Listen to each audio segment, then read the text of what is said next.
Good morning and welcome. Thanks for coming in this morning, guys. Showing you our two tables. We are all set up for a special gingerbread Christmas themed poetry tea time this morning with some friends. Hi guys, welcome. All right, I have this phone sitting here on one of my tea saucers, so I'm hoping this will work. Good morning, everyone. Hi, I'm Mary, and I blog and Periscope at Not Before 7. You can find me on Facebook at Not Before 7. Thank you, Shelly. It does look enchanted in here today. And today is Tuesday, and on Tuesday, we try to pause in our language arts program and celebrate Teatime Tuesday, Poetry Teatime Tuesday, which is the brainchild of Julie at Brave Writer. If you are not following her on her blog or Periscope, you can find her at Brave Writer on Facebook also. And it's her language arts program. She calls Teatime the gateway drug to Brave Writer.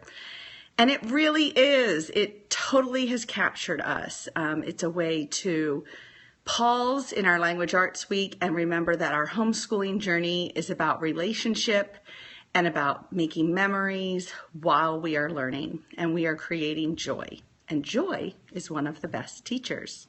I'm borrowing all of this from Julie.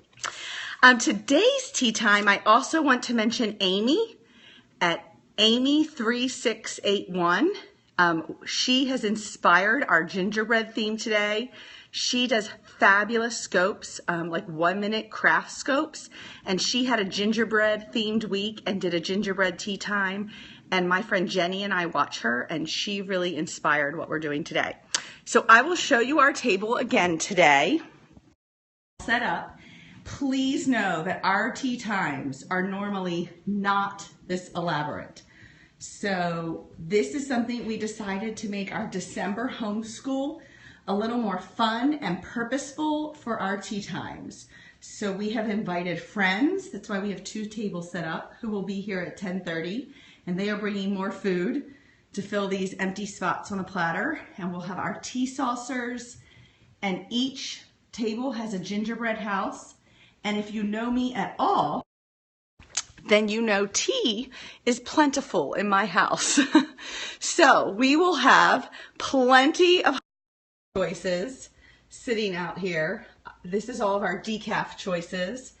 And then we will have some caffeinated choices for the mamas who are ready to wake up. And I will probably use my little pot here and make a pot of my Teavana caffeinated vanilla. Jessica, yeah, you know, this is kind of the dining and living room. Technically, that room should have a sofa and chairs and kind of be a sitting room, but when we picked this house, we really envisioned it for this sort of large group homeschool activity, and so my husband and I agreed to not put any furniture. The table that's in there right now is one of those pop-up tables, folding table, so it's not normally there, but we agreed to leave this as a space that we could big group activities, because that's a really important part of our lives right now. And speaking of my husband, I will show you his picture. Here we have our lemonade for the kids. My husband makes pottery. Let's see if I can get this out with one hand, because it's kind of, so the kids will also have the choice of lemonade in one of wheel spun pots. Beautiful pictures. So not just tea here at tea time. My kids are not tea drinkers, unlike their mom, so we will also have lemonade. And real quick, I'll show you the books that we're going to do this morning. Yep, there's Wheel Spun Pots if you want to follow him. He just said, woohoo, and you can see him do his pottery work.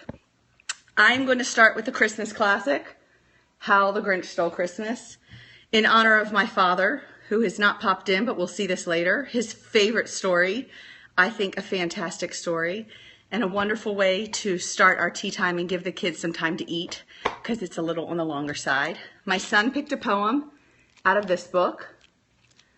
We just got this at the library, and he picked one on winter that he will read. So it's been a nice little treasury of Christmas poems. It's a good one. And then my absolute favorite poem my daughter is going to read is Robert Frost's Stopping by the Woods on a Snowy Evening. And this one is illustrated by Susan Jeffers. I love this book. My mother bought me this book a long time ago. And this book is gorgeous. I'll show you some of the pictures. So it starts off with, whose woods are these? I think I know. And you can see the illustrations in here are just beautiful. Just a little bit of color, and it just feels like a snowy evening. Yes, and there's hidden animals all through the pictures. So if you look on this page here, down here, there's little bunnies hidden in the snow. Here's a little critter. So as you're looking at these beautiful illustrations, you can also find the little hidden critters, and it's lots of fun. Here's another one. It's kind of hard backwards. So I highly recommend this.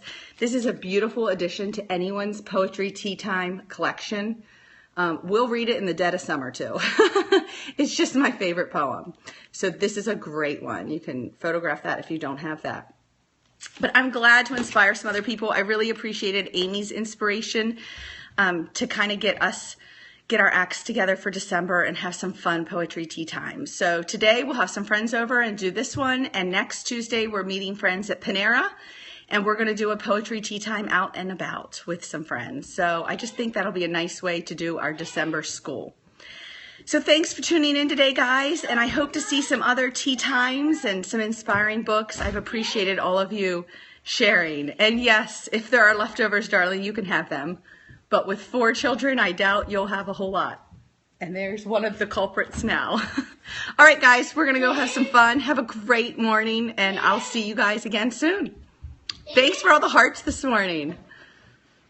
Oh, you know what? I've learned a trick, by the way, everyone. If you camera, when you go to end and you stare at something else, when you hit stop broadcast, that is what it will freeze frame on instead of